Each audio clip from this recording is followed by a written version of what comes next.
सुप्रभात बच्चों, आप सभी का स्वागत है मेरे चैनल पाठशाला में। बच्चों, आज हम करेंगे कक्षा 2 का पाठ नंबर 12 और इस पाठ का नाम है भूत। बच्चों, यह पाठ एक कहानी है।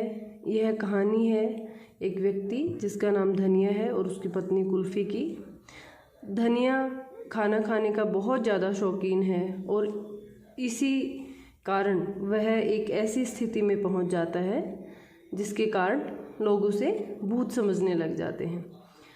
तो बच्चों, शुरू करते हैं यह पाठ पढ़ना।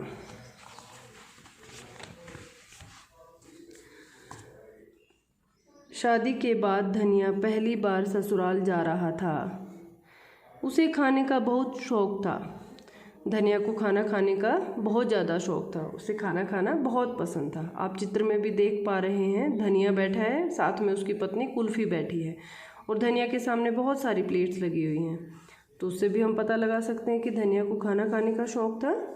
इसीलिए उसकी पत्नी कुल्फ़ी ने क्या कहा, सुनो जी, वहाँ कम खाना, मेरे घर वाले तुम्हें पेटू न कहें। क्योंकि धनिया अपनी पत्नी कुल्फ़ी के माता पिता के घर जा रहा था, उसे खाना खाने का भी बहुत शौक था। तो कुल्फ़ी के घर जाने से पहले उसकी पत्नी कुल्फ़ी ने कहा, सुनो जी, वहाँ कम खाना, मेरे घर वाले तुम्हें पेटू न कहें कि मेरे घर पर जाकर तुम थोड़ा कम खाना खाना, नहीं तो तुम्हें पेटू कहेंगे। पेटू कौन होता है बच्चों? पेटू वह व्यक्ति होता है जो ज़रूरत से ज़्यादा खाना खाता है। अब आगे है, धनिया और कुल्फ़ी के ससुराल पहुंचते ही पकवान परोसे जाने लगे। अब जैसे ही दोनों कुल्फ़ी के घर पे पहुँचे तो उन दोनों के सामने पकवान पे पकवान परोसे जाने लगे। अब कौन कौन से पकवान थे? गर्मा गर्म पूड़ियाँ, हलवा, मलाई की लस्सी, ये सब पकवान थे। पूड़ियाँ, हलवा, मलाई वाली लस्सी थी।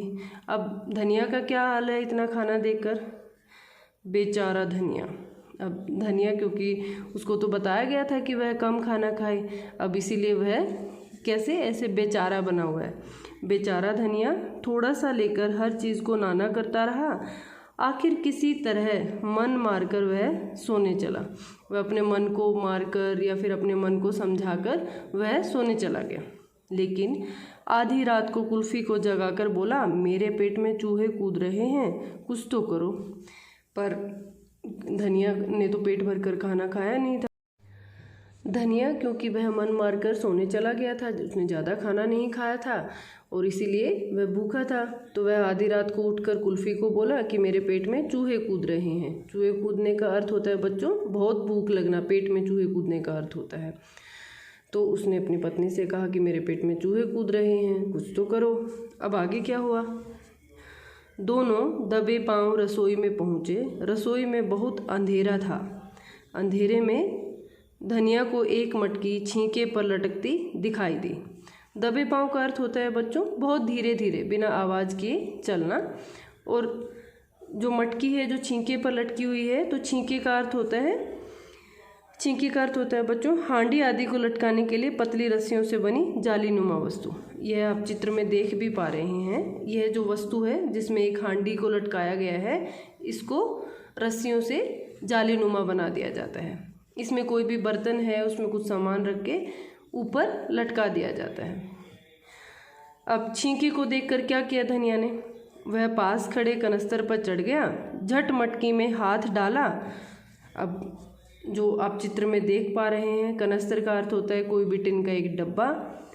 टिन के डिब्बे के ऊपर धनिया उसके ऊपर चढ़ गया, इस डिब्बे के ऊपर। उसके बाद क्या हुआ? झट मटकी में हाथ डाला। अब क्योंकि उसका हाथ हम मटकी तक पहुंच पा रहा था, तो धनिया ने मटकी के अंदर हाथ डाल दिया। उसमें उसे चिपचिपी चीज़ महसूस हुई। अब हाथ डालते ही उसे एक चिपचिपी यानी कि एक स्टिकी कोई चीज़ महसूस हुई। फिर उसके बाद क्या हुआ? उसने घबराकर हाथ झटका यानी कि उसने घबराकर अपना हाथ बाहर निकाल लिया। हाथ झटकने पर कनस्तर लुढ़क गया। अब जैसे ही उसने इस मटकी से हाथ बाहर निकाला धनिया ने, झटक कर घबरा कर, तो वह जो नीचे जिस कनस्तर पर खड़ा था वह कनस्तर लुढ़क गया। आगे क्या हुआ, और ऊपर से शहद की मटकी उसके ऊपर गिर पड़ी। अब चिपचिपी चीज़ उसमें के अंदर क्या थी, शहद था उस मटकी के अंदर, जिसको छिंके में लटकाया गया था। जब धनिया को कोई चिपचिपी चीज़ महसूस हुई तो उसने झट से हाथ झटक लिया, और जैसे उसने हाथ झटका तो नीचे जिस कनस्तर पर वह खड़ा था वह कनस्तर लुढ़क गया, और उससे क्या हुआ, शहद की जो मटकी थी उसके ऊपर गिर पड़ी। आवाज़ सुनकर ससुराल वाले जाग गए। अब आधी रात में अगर आवाज़ आती है तो कोई भी जाग जाता है, तो धनिया के ससुराल वाले हैं वो भी जाग गए। शहद में लथपथ यानी कि शहद में पूरी तरह से भरा हुआ, शहद में लथपथ धनिया को कुल्फ़ी ने पास में खाली पड़ी, शहद में लथपथ हो चुका था धनिया, तो कुल्फ़ी ने क्या किया, शहद में लथपथ धनिया को पास में ही एक कोठरी में धकेल दिया। कोठरी होती है एक छोटा कमरा। अब धनिया शहद में लथपथ है, बहुत पूरी तरह से शहद में भीग चुका था। अब उसकी पत्नी ने उसको एक कोठरी में धकेल दिया, लेकिन कोठरी रुई से भरी थी, कोठरी में कॉटन थी। बेचारा धनिया अब फिर से उसके साथ देखो क्या बना, रुई के ढेर पर गिर पड़ा। अब जैसे उसको कोठरी में धकेला गया वह रुई के ढेर पर गिर गया, उसके शहद से भीगे शरीर पर रुई चिपक गई। अब कॉटन जैसे आप चित्र में देख पा रहे हैं बच्चों, तो उसकी पूरी बॉडी पे तो शहद लगा था। शहद तो स्टिकी होता है, चिपचिपा होता है। जैसे वह रुई के ढेर पर गिरा तो पूरे उसके शरीर पर रुई चिपक गई। तब तक ससुराल वाले आंगन में एकत्र हो गए। एकत्र यानी कि इकट्ठे हो गए। लोगों को आते देख कुल्फ़ी ने पति से कहा, भागो। अब जैसे ही लोग आ रहे थे तो उसकी पत्नी ने उसे कहा कि भागो, नहीं तो सबको पता चल जाता कि धनिया पेटू व्यक्ति है, वह ज़्यादा खाना खाने के लिए आधी रात में उठा। पर उसकी पत्नी चाहती नहीं थी कि सबको पता चले उसके पति के बारे में, इसीलिए उसने अपने पति से कहा भागो, और भूत भूत चिल्लाने लगी। और वह जानबूझकर क्या चिल्लाने लगी, भूत भूत भूत ऐसे। धनिया बाहर दौड़ा। अब धनिया बाहर की तरफ दौड़ गया। ससुराल वालों ने सफ़ेद भूत अपनी आँखों से देखा और डर के मारे भागकर अपने अपने कमरों में घुस गए। अब उन्हें भी लगा कि जैसे ही कुल्फ़ी चिल्ला रही थी कि भूत भूत भूत इस प्रकार, तो सारे बाकी उसके घर वालों ने देखा और वो भी डर गए उस सफ़ेद भूत से, और वो भी डर के मारे अपने अपने कमरों में घुस गए। इधर धनिया बाहर गड़े सरकारी नल पर नहाकर आराम से लौट आया। और धनिया जो बाहर एक नल था घर के बाहर, वहाँ पर नहाकर आराम से वापस घर आ गया। सुबह उस सफ़ेद भूत की खूब चर्चा हुई। चर्चा यानी कि बातचीत। उस सफ़ेद भूत के बारे में बहुत सारी बातें हुई सुबह सुबह रात में, जिसको सारे लोगों ने देखा था। धनिया ने कुल्फ़ी की ओर देखा।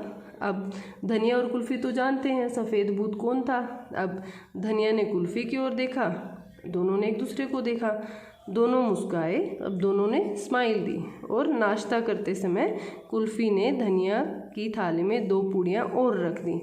अब दोनों स्माइल कर रहे थे एक दूसरे की ओर देखकर, क्योंकि उन्हें तो पता था कि सफ़ेद भूत कोई और नहीं बल्कि धनिया खुद था। और कुल्फ़ी ने जब नाश्ता कर रहा था धनिया, तो उस समय उसको 2 पूड़ियाँ और एक्स्ट्रा दे दी। तो बच्चों, यह कहानी पढ़कर मुझे आशा है कि आपको एक सीख भी मिली होगी।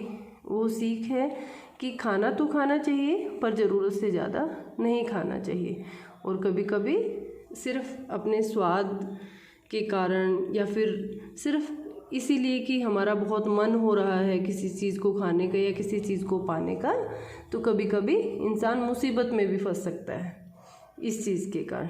तो इसीलिए अपने ऊपर आत्म नियंत्रण रखना बहुत ज़रूरी है।